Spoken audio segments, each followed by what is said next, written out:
אנחנו באנו לעשות לכם הצגה על 3 אגוזים. תראו, אגוז אחד קטן, כמו אפונה. והשני כמו ביצה. והשלישי הוא גדול, כמו אשכולית. ותדעו לכם ילדים שלא פשוטים הם האגוזים. בהם 3 צוותות ורזים. והיה כל מי שיפתור את סודם, אין כמותו מאושר בעולם. והגמדים האלה הם שייכים לגמד אחד קטן. האגוזים. מה אמרתי? הגמדים שייכים. האגוזים האלה שייכים לגמד. תראו, זה גמד, יש לו על הראש מצנפת של גמדים, והגמד הזה הוא לא גר בסתם בית רגיל כמו שאתם גרים, הוא גר בעץ. הוא מאוד שמח כל הימים בעץ שלו. הוא שמח שם, הוא משחק, עד שיום אחד הגמד ראה משהו שקצת הפחיד אותו. לא קצת. שמאוד הפחיד אותו. הוא ראה 3 אנשים מתקרבים לבית שלו. והאנשים אמנם הם נראים נחמדים, אבל ביד היה להם משהו מפחיד. היה להם גרזן גדול.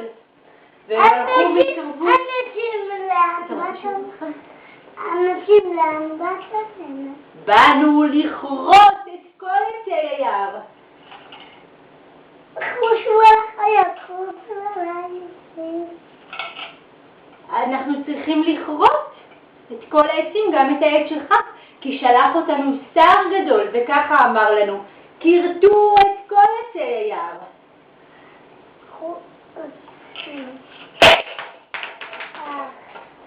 נעשה טוב ונמשיך.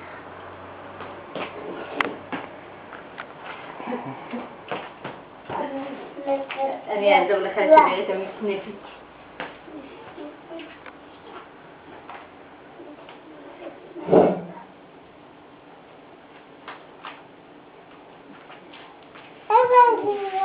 אבל השר הגדול הוא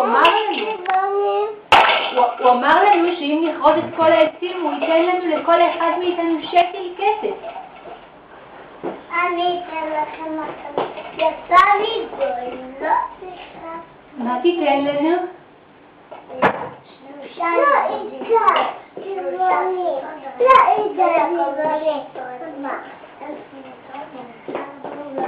טוב, תן לנו את האגוזים ולא נכרות. הגמד נתן לאנשים את האגוזים, הם הלכו להם, והגמד שמח מאוד ורקד מרוב שמחה. היה 3 עמודים, והם 3 כבודות רבים, רבים ספרת לי, ותדון אין מוסיף העושר בעולם.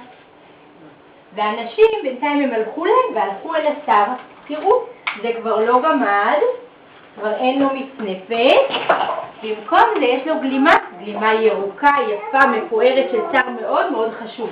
הוא באמת שר חשוב, והשר החשוב הזה יושב לו ומחכה מתי יבואו האנשים ויגידו לו שהם קרתו. והנה הוא רואה אותם מתקרבים אליו.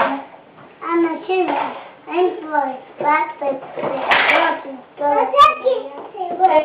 סלח לנו השר, סלח לנו, לא קראנו אף אחד. חשופים, חסונים, הזייפנים, מעניק שלחתי לכרות עלולים ולכרות אגוזים, ואתם עומדים פה ואינכם יודעים איך באתם לי, איך אתם מעיזים. השר, אל תצעק. אבל השר התחיל לבכות, הוא בכה ואמר... לא, בכי גדול. הוא בכה בכי גדול ואמר... מה עשיתם לי? מה קרה? למה אתה עצוב? מה עשיתם?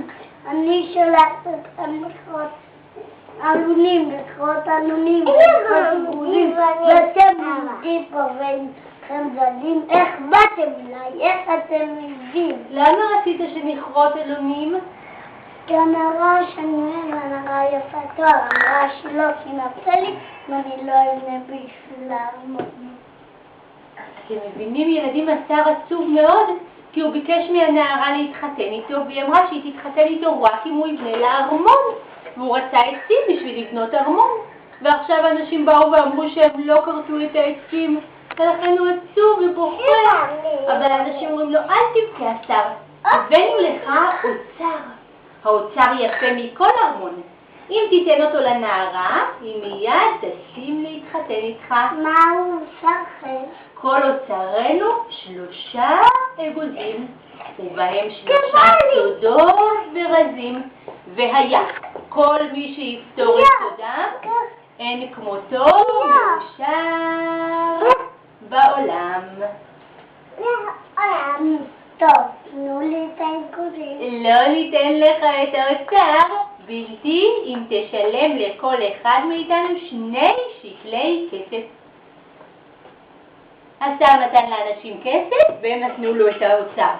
אנשים שמחו מאוד והלכו הביתה ובדרך רקדו ושרו, היו 3 אגוזים ובהם 3 סודות ורזים, ו3 אנשים פתרו את סודם, אין כמותם מבסוטים בעולם. והשר הלך אל הנערה היפה. היי לי לאישה. ואיפה הארמון היפה שהבטחת לי? עוד מיקי, לא הייתי ארמון. לא אתחתן איתך, כי הבטחת לי ארמון יפה ולא בנית אותו. אחי יש לי אוצר היפה, מכל אוצר. אחי יש לי אוצר יפה מכל האוצר. כי ארמונות שרים, יש לה הרבה שרים ולהם שרים. רוצה כסרים, אני אתן כולה. מה זה? מה הבאת לי? 3 אגוזים. 3 אגוזים הבאת לי במקום ארמון?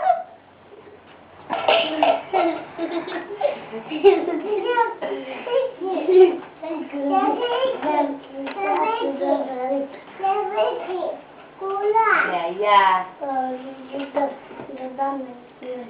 אפשר בעולם. 3 סודות ורזים? כן!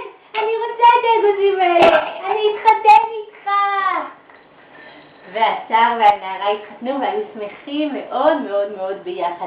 הנערה שמה את האגוזים בארון ושכחה מהם, ואחרי כמה זמן נולד לשר ולאשתו ילד יפה, ילד מוצלח, עם נמשים ועם רעיונות נפלאים בתוך הראש. ויום אחד כשהילד כבר היה גדול קצת, אבא ואמא אמרו לו, להתראות ילד שלנו, אנחנו הולכים לטייל קצת, תשחק יפה בבית בינתיים, והלכו. עדיין לא הצליחו לאגוזים.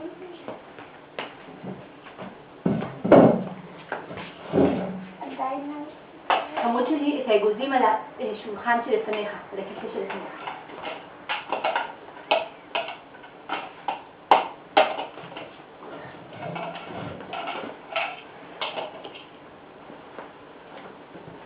אכלת? טעים לך? כן. ואז אבא ואמא חזרו. ילד שלנו, התגעגענו אליך, איך היה כשאבא ואמא הלכו? היה לך נעים? כן. שיחקת יפה? כן. מה עשית? אכלתי 3 אגוזים. את האגוזים שהיו בארון אתה אכלת? כן. טוב, 3 בלבד לא יזיקו. תם המעשה ב3 אגוזים. מי ידע סודות ורזים? הבן הקטן אכל את כולם, אין כמותו מאושר בעולם. כל הכבוד!